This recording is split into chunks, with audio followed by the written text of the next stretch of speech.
Man, and what a Royal Rumble we had here tonight in Indianapolis. Man. But let's first start off with the bad part of the Royal Rumble. The worst part is Ludwig Kaiser came down to the ring. And he came down, and first he acted like a brilliant heel. He was like staying out of match, staying out of match. That was a smart thing to do, as the commentator Wade Barrett commented on. However, when he did enter the ring, he was knocked out of the ring like in 4 seconds. I think the commentator said it might have been the shortest Royal Rumble appearance ever. But in fact, I think Michael Cole corrected him and he said, no, it was actually Santino Marella is the shortest Royal Rumble appearance ever at 3 seconds. So Ludwig Kaiser just missed that by 1 second, and I'm glad he missed it. But still, I said that Ludwig Kaiser is a future champion in WWE. I love his heel work. I mean, you got Gunther as the top heel in WWE. You've even got Drew McIntyre as a kind of anti-hero heel, like a cool heel, kind of like Stone Cold Steve Austin to some extent. Just a big badass, mean SOB, Drew McIntyre. But then you got Ludwig Kaiser, he's kind of like the traditional heel, the guy who's like, "Hey, I'm just here to win, and I'll cheat to win," like Eddie Guerrero. Now, this spot I guess you could say it's a little bit comical. He comes in, he acts like a heel, and then he gets knocked out in about 4 seconds. But I said Ludwig Kaiser should be a champion, a future champion. Yet in this Royal Rumble, you made Ludwig Kaiser look like a jobber. You made him look like a joke. You made him look like Santino Marella. Now, Santino Marella is actually a talented guy, but he was never a main eventer. And a Royal Rumble is a portrait into time. Like these Royal Rumbles are immortalized like WrestleMania. And you've made a future world champion, Ludwig Kaiser, look like a joke. I don't think I've ever seen any person who's been made to look like a joke at a Royal Rumble win a world championship. I mean, Ludwig Kaiser. I mean, Undertaker. He did a favor for Maven at the 2002 Royal Rumble when he made the new freshly minted God winner of Tough Enough allow him to eliminate the veteran, The Undertaker. But that was planned out. And Undertaker didn't just go in the ring for 3 seconds. He was in that match for about 5 to 10 minutes. He got kicked from behind. Ludwig Kaiser came in, got eliminated in about 4 seconds. I said he's a future world champion, but Triple H must not have faith in Ludwig Kaiser. If you're gonna blow a comic spot like that on Ludwig Kaiser, you only do a spot like that on somebody who's not gonna be world champion. He's not gonna be a main event player. But Ludwig Kaiser looks great, has a great heel personality. I love his facial expressions, and you basically screwed Ludwig Kaiser and made him look like a jobber in this Royal Rumble match. And man, this wasn't some NXT backwater OVW untelevised event. You made Ludwig Kaiser look like a jobber on basically the biggest stage of they can be other than WrestleMania, the Royal Rumble match. And man, that was the worst part of this match.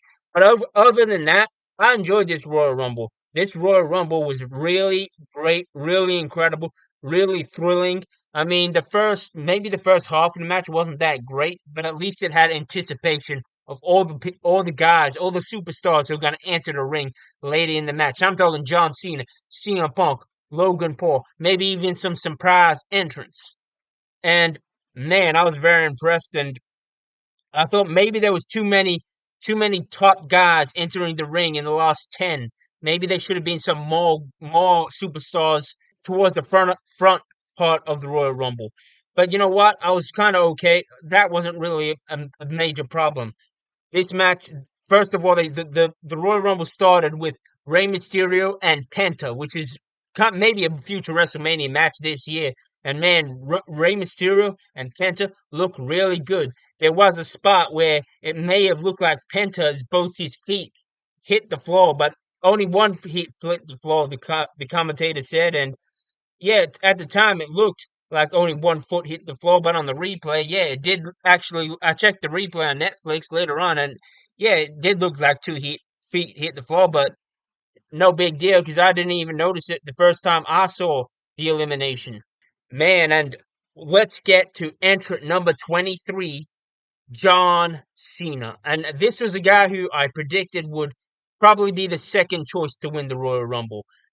And John Cena made a very impressive appearance in this Royal Rumble. Very impressive. And in short, he didn't win the Royal Rumble. But shortly after John Cena comes out, CM Punk at number 24 and Roman Reigns, who entered at number 16. Roman Reigns, John Cena, and CM Punk, they all face off against each other. Man, Michael Cole comments that this is where the Shield were born.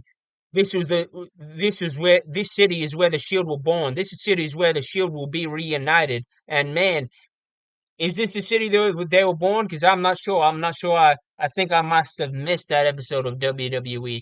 But regardless, I thought maybe Seth Rollins and Roman Reigns are gonna team up with each other here, so they all face off. John Cena just trip, man. The look on John Cena's face is like, hey, I mean business. I'm here and I'm excited and I'm just loving it. I'm just loving being in this Royal Rumble match and bring back old times. You got John Cena facing off against CM Punk, and Michael Cole says, hey, these are the greatest superstars across generations.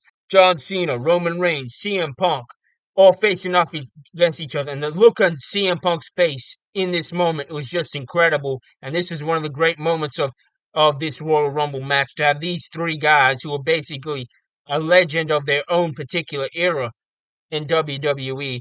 And this was an epic moment, and CM Punk's face just shows so much emotion, and it just shows a man. CM Punk, he takes this seriously because this is a war for CM Punk. This may be scripted entertainment, but this is a war to be the best in the WWE, and he wants to win this Royal Rumble badly. And that promo with Cody Rhodes on Raw last week, that was one of the best promos I've ever seen ever in WWE. Like, that was Stone Cold Steve Austin Attitude Era level promo, that drive, that determination, that passion to win the Royal Rumble, to be the main event of WrestleMania, that is so inspiring to see in CM Punk's face. And he may be a little paranoid because he's got this look in his eyes, CM Punk, that man, somebody's here to screw me over, and I've got a bone to grind, and I'm gonna watch my back.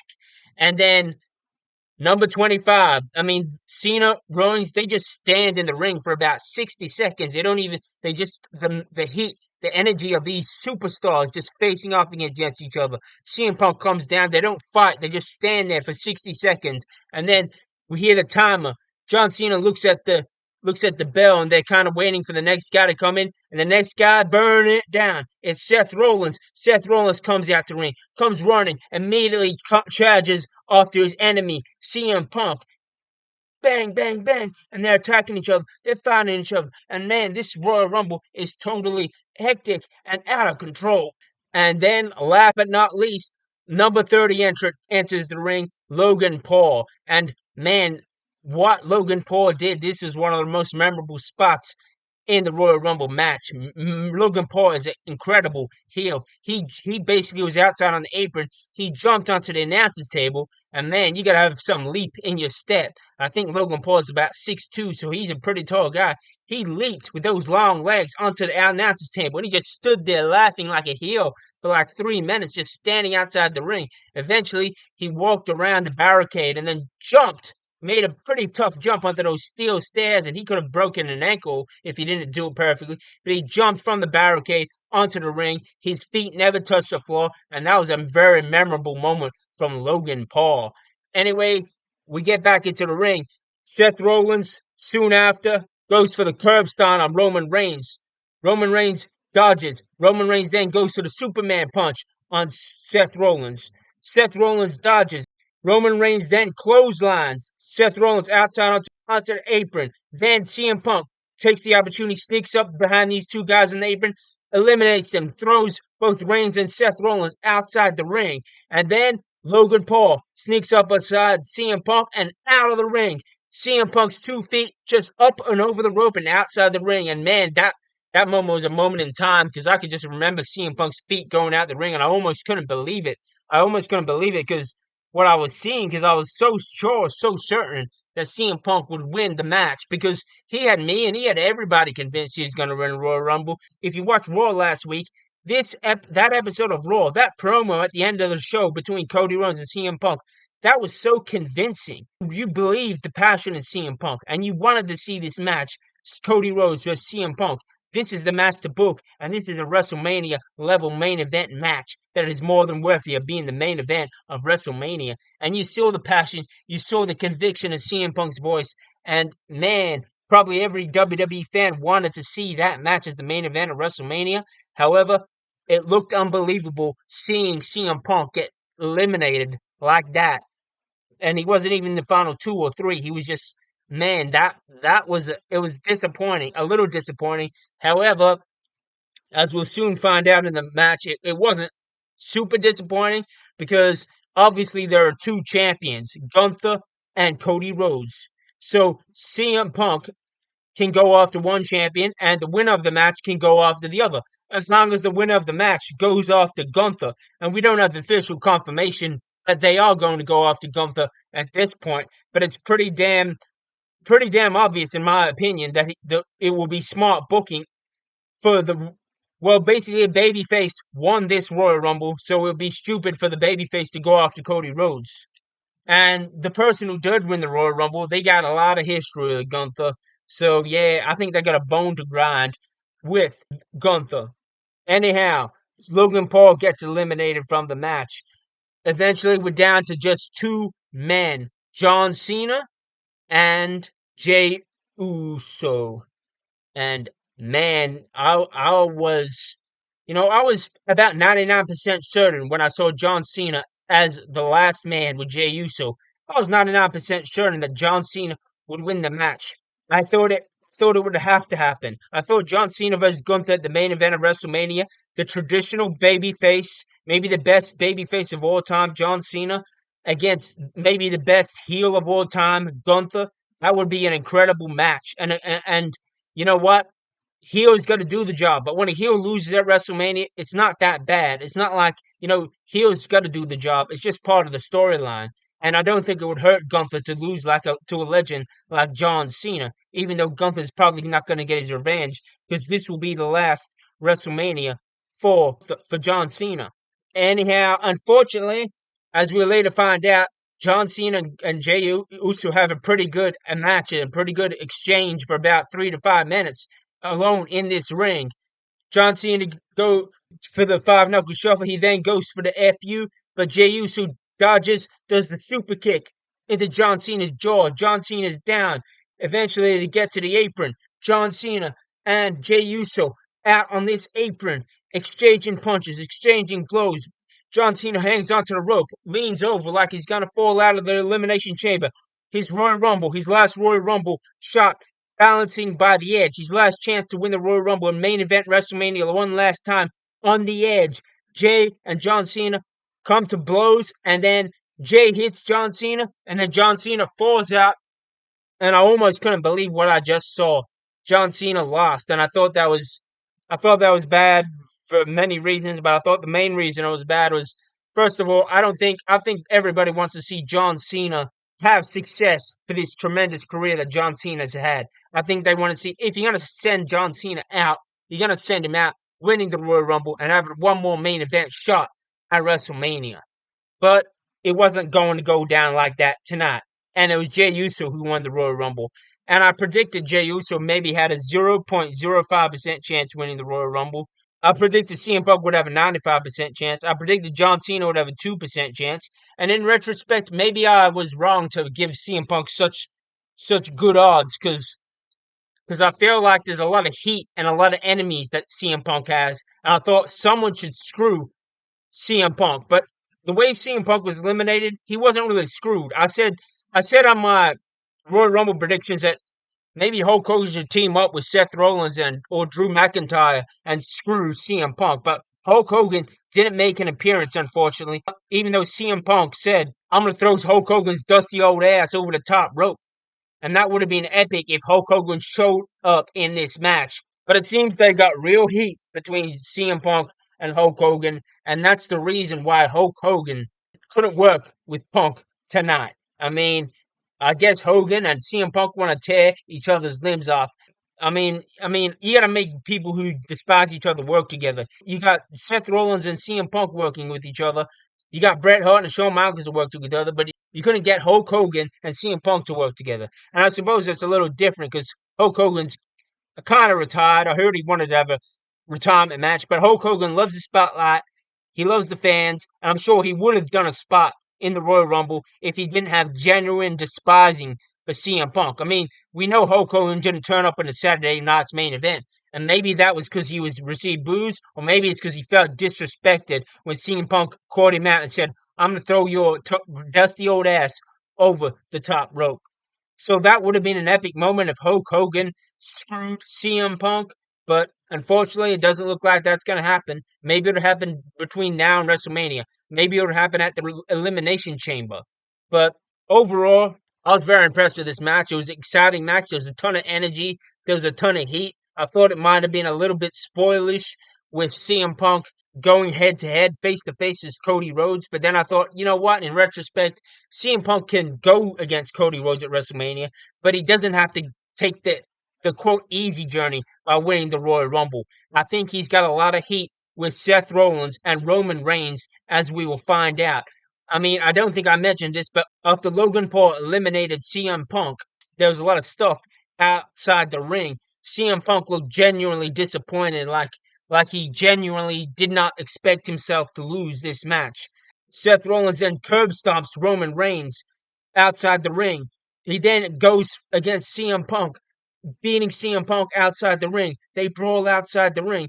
Seth Rollins then super kicks CM Punk, and I mean these guys were at each other's throats. Roman Reigns is then leaning on the steel steps outside the ring, and then Seth Rollins goes in for the curb stop onto Roman Reigns' face, who is on those steel steps. And then afterwards, Seth Rollins goes up to the wise man, Paul Heyman, and as the commentator Michael Cole said, Seth Rollins is stalking Paul Heyman, and Paul Heyman's got it. He's pleading. He's pleading. He's got his hands up, pleading. Seth Rollins, stay the heck away from me. I mean, I'm a wise man, but I ain't a WWE wrestler.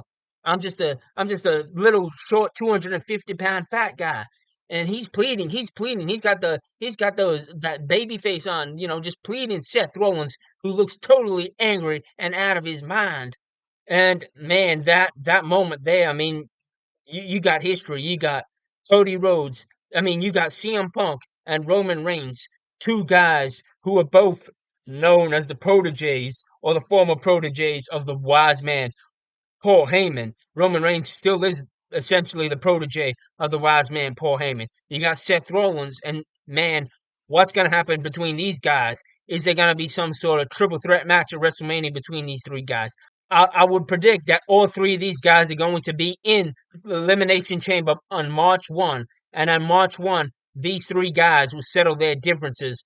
And probably CM Punk will win the Elimination Chamber, go on to face Cody Rhodes, and Seth Rollins and Roman Reigns will feud with each other and might even be a triple threat match at WrestleMania with Drew McIntyre. And I'm suspecting that probably Paul Heyman will turn on Roman Reigns and join Seth Rollins, or turn on one of these guys and join Drew McIntyre. But up until that point, CM Punk's going to feud with Roman Reigns and Seth Rollins up until the Elimination Chamber. And that Elimination Chamber is going to be stacked and epic and one of the most exciting Elimination Chamber matches ever, with the winner more than likely facing Cody Rhodes at WrestleMania after Jey Uso has already earned his shot to face Gunther at WrestleMania.